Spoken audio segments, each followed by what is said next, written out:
Hello guys, in today's video we will discuss the theory of sexual selection, which is a part of the theory of natural selection. So continuing with this topic, I will just go through this text because this topic is really simple and you can understand it from here. This theory was given by Charles Darwin, and according to this theory, there is mutual attraction between species, which is an important factor in reproduction. Male and female जो होते हैं वो shape and size में similar होते हैं. Difference कहाँ आता है? उनके सेक्सुअल ऑर्गन्स में एंड सेकेंडरी सेक्सुअल कैरेक्टर्स में. ये सब के कारण दे शो सेक्सुअल डाइमॉर्फिज्म.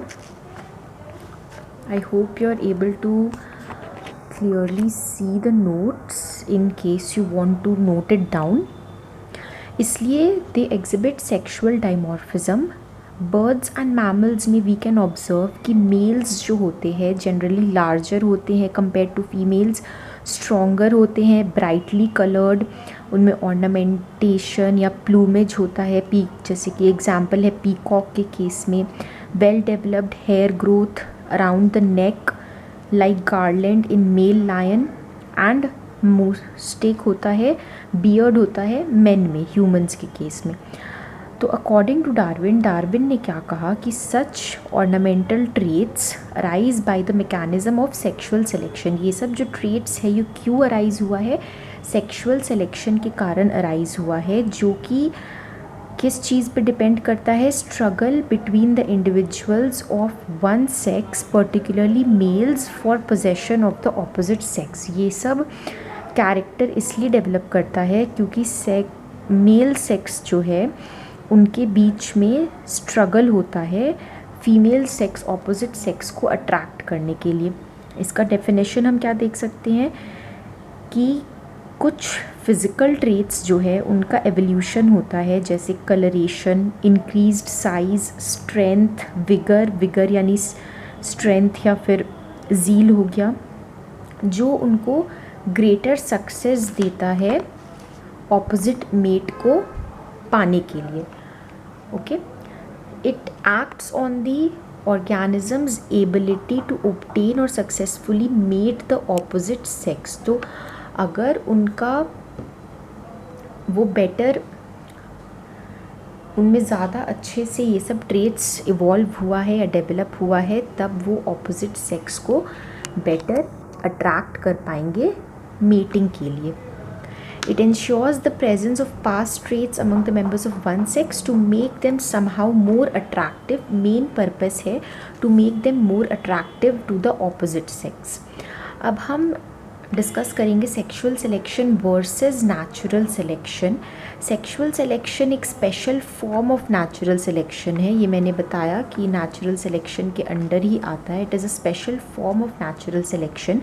बट जो सेक्सुअल सिलेक्शन में जो एक्स्ट्रा कैरेक्टर्स डेवलप हो रहे हैं, ऑर्नामेंटेशन या फिर ब्यूटीफुल कलर्स, तो ये उनके लिए डेंजरस है. क्यों? क्योंकि इससे वो प्रेडेटर उनको आसानी से मतलब वो प्रेडेटर के लिए आसानी से विजिबल हो जाएंगे, एंड वो उनके लिए हायर रिस्क है कि वो आसानी से विजिबल है तो वो किल किए जा सकते हैं. तो इसलिए ये नेचुरल सिलेक्शन को तो नहीं फेवर कर रहा है, क्योंकि ये डिसएडवांटेजियस ट्रेट है. ये डिसएडवांटेजियस है, ज़्यादा खतरा है इन्वायरमेंट में रहने का. तो नेचुरल सिलेक्शन में तो जो चीज़ फेवरेबल नहीं होता है वो धीरे धीरे गायब होते जाता है वो ट्रेट, लेकिन सेक्सुअल सिलेक्शन के केस में नहीं होता है. इसलिए डार्विन ने कहा कि सच ऑर्नामेंटल ट्रेट्स जो है वो नेचुरल सिलेक्शन नहीं बल्कि सेक्सुअल सिलेक्शन के कारण अराइज करते हैं, जो कि एग्जिस्टेंस के लिए स्ट्रगल नहीं है बल्कि स्ट्रगल है ऑपोजिट सेक्स को पोजेस करने के लिए, मेट करने के लिए, ताकि ऑफस्प्रिंग्स जनरेट हो सके. ओके, अब ये ओरिजिन कहाँ से हुआ था सेक्सुअल सिलेक्शन का?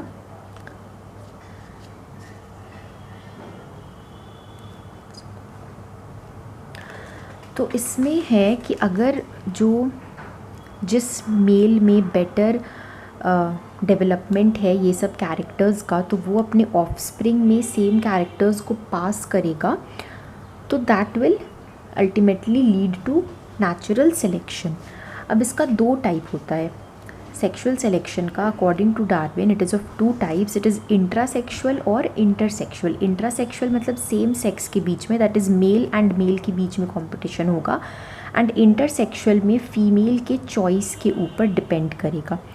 तो पहले हम देखते हैं इंट्रासेक्शुअल सिलेक्शन। ये रेफ़र करता है sexual struggle between individuals of same sex. जैसे मैंने कहा कि सेम सेक्स यानी मेल्स जो है वो compete करते हैं टू गेन द और टू पोजेस द फीमेल्स, ताकि ये अपने राइवल्स को मार सके और फीमेल्स को पोजेस कर सके, उनके साथ मेटिंग कर सके एंड अपने जनरेशन को कंटिन्यू कर सके। यहाँ पे फीमेल्स का कोई रोल नहीं होता है, सिर्फ मेल्स का रोल होता है। अब जैसे कि एग्जाम्पल है, वुल्व्स में हॉर्न्स होते हैं जो कि डेडली फाइट के लिए यूज़ होते हैं, और जो विनर होता है वो फिर फीमेल को जीत लेता है। डंग बीटल में different types of horns develop हुए हैं फाइट करने के लिए, एंड इसमें भी सेम है, जो फाइट होता है एंड जो जीतता है that wins the female. Next है हमारा इंटरसेक्शुअल सिलेक्शन। तो इस टाइप के सिलेक्शन में क्या होता है कि फीमेल्स पैसिव नहीं है, उनका भी एक रोल है इन्वायरमेंट में, या फिर अपने मेट को चूज़ करने में, पार्टनर को चूज़ करने में उनका एक रोल है। एग्जाम्पल क्या है, जो पीहन है वो जिस पीकॉक का जो फेदर्स एंड रेट्रीसेस ज़्यादा लॉन्ग है, ब्राइट है, ब्यूटीफुल है, पीहन उसी पीकॉक को चूज़ करेगी। तो इसमें फ़ीमेल का रोल है।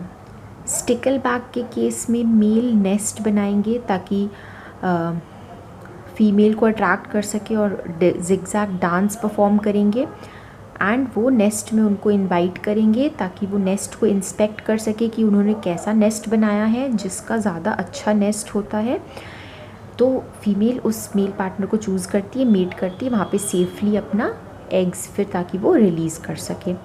ये था हमारा कॉन्सेप्ट सेक्सुअल सिलेक्शन का, which is very simple. Sexual selection में अगर हमें पूछा गया क्या क्या कैरेक्टर्स है, तो mane in lion, then the beautiful coloured feathers in peacock, antlers in deer, horns in wolves. These are certain examples of the secondary sexual characters.